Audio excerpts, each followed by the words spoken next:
Good morning everyone. So ayan naman, nandito na naman tayo sa sundo ko. Dumating ako dito mga 7:30.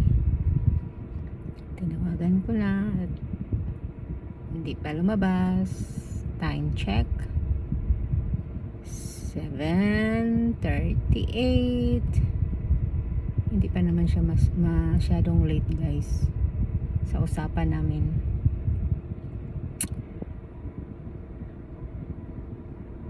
Late pa lang siya ng 8 minutes. Okay, consider that.